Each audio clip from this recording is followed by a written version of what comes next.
Yes, guys, welcome back to another video on the channel. Big up to all of you that are locked in as always. Of course, international break season, so content has dried up slightly, but we're going to keep the ball rolling nevertheless, as Nwaneri is set to sign a long-term deal at Arsenal. We're also going to be dissecting lots of Saka, Saliba, and Gabriel's contract situations whilst we're at it. So make sure you do run the likes up if you haven't already, and subscribe to the channel on my road to 2k. But without further ado, let's dive into your latest. Now, according to AFC Stuff, one of the few reliable accountants on X, he reported yesterday that Arsenal are closing in on a new long-term contract for Nwaneri. Mail Sport understands that the proposed deal is up to 5 years in length. Now, Nwaneri this season has obviously been one of the few positives, if you ask me. I mean, let's just keep it real. It's been a disappointing season for Arsenal, especially where we were last season. We only came up, 2 points short of Man City. Took it to the last day, and yeah, I guess we were unlucky in the second half of the season to not win the title. But this season, we have regressed drastically, and Nwaneri and obviously Lewis Skelly, but for video purposes, yeah, obviously even Nwaneri has been one of the few positives, considering he's had to play out of position, and the limited minutes he has received, you got to give the kid credit. I mean, he's had to play, obviously, midfield as well. He's had to come off the bench in the last, 10 minutes.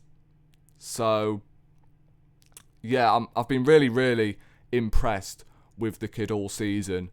The only worry I have with Nwaneri is I've seen this script before with many young talents.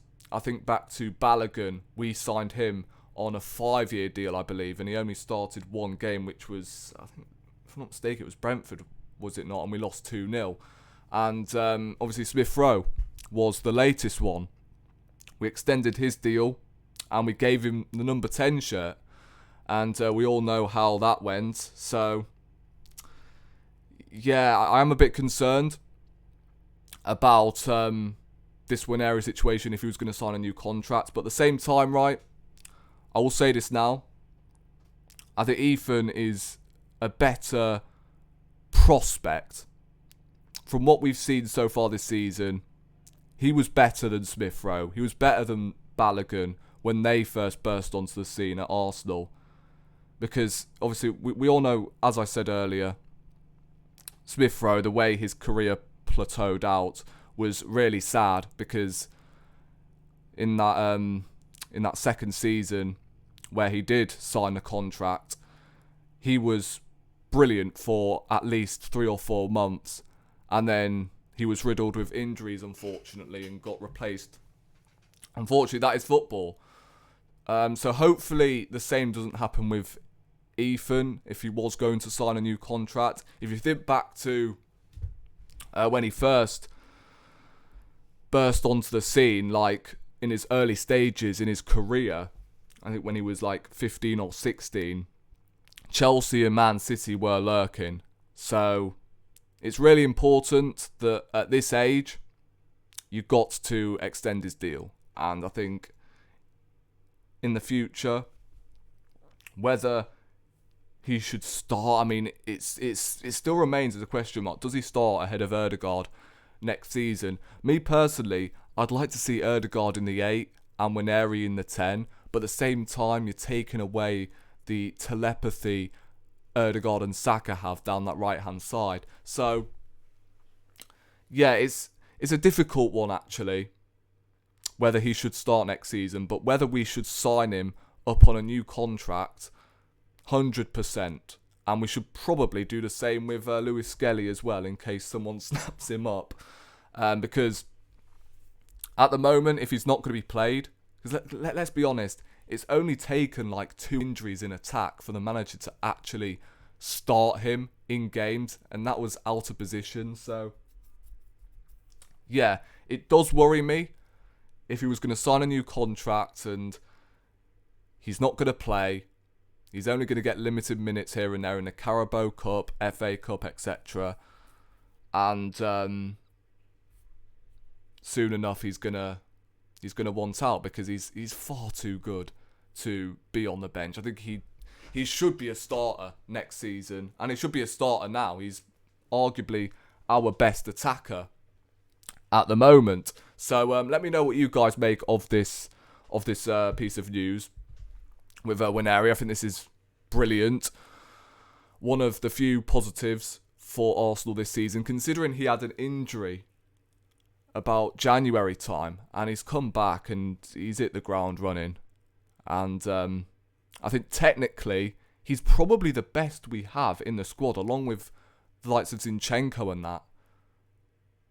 And the fact he's picked up how many Man of the Match awards? I think he's picked up a Man of the Match award in the Premier League and in the Champions League, which is madness. I think he is the next big thing.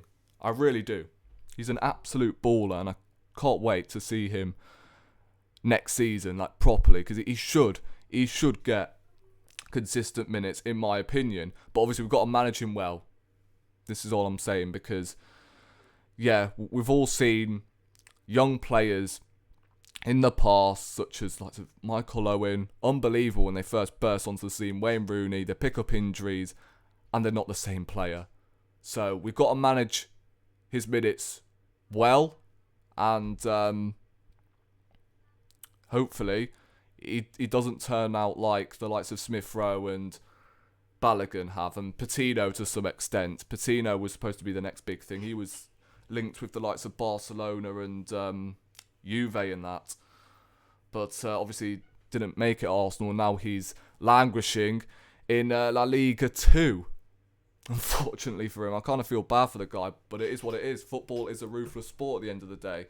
To finish off, we are going to, of course, touch on the likes of Gabriel, Saka and Saliba's contract situation. Now, obviously, Gabriel's been linked with Al Nassr,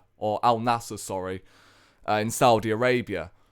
And, look, I think with the Gabriel situation, him being linked with Saudi, I think he will stay, but it does worry me slightly, because I actually don't know how much. It's like 200 million they're offering. Like, it's fucking ridiculous. And obviously Saudi were interested in Gabriel.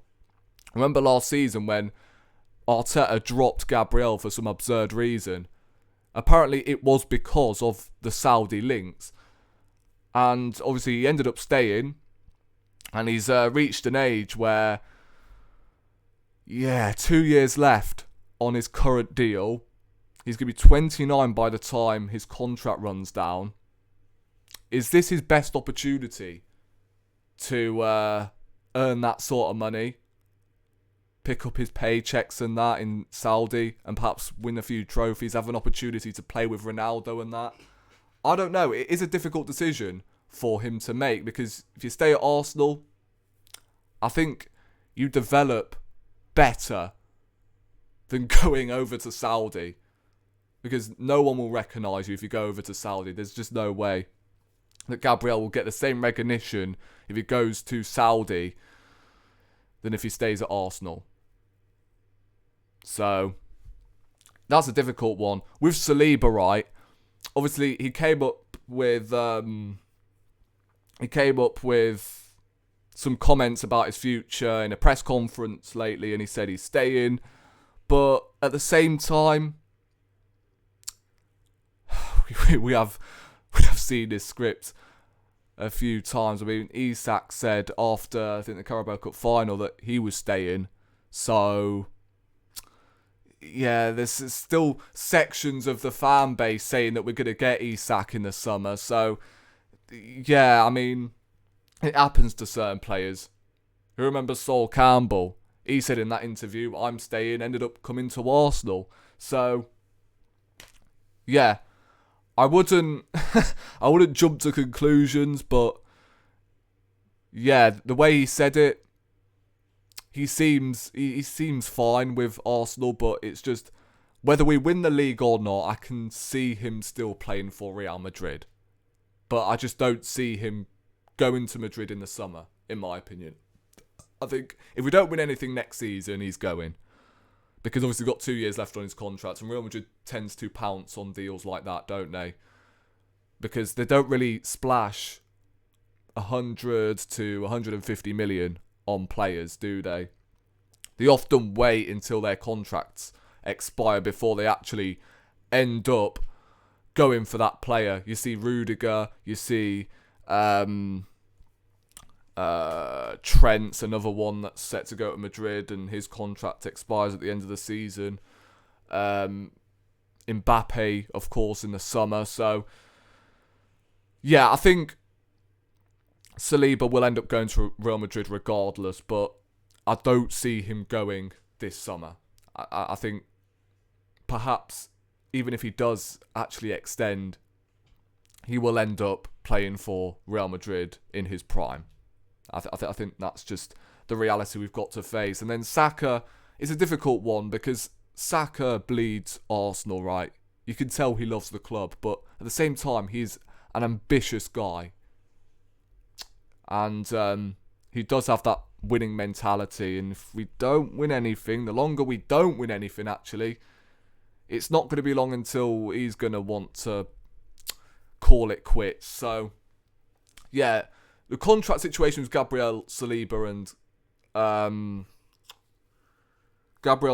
and Saka are really, really difficult situations to handle. And Berta's got a huge job on his hands in the summer. He's got to extend Nwaneri's contract. He's got to extend Saka, Saliba, and Gabriel's contract. So it's a huge summer, as well as, of course, signing players that we desperately need. That big striker, that left winger, or just a winger that can play on both sides.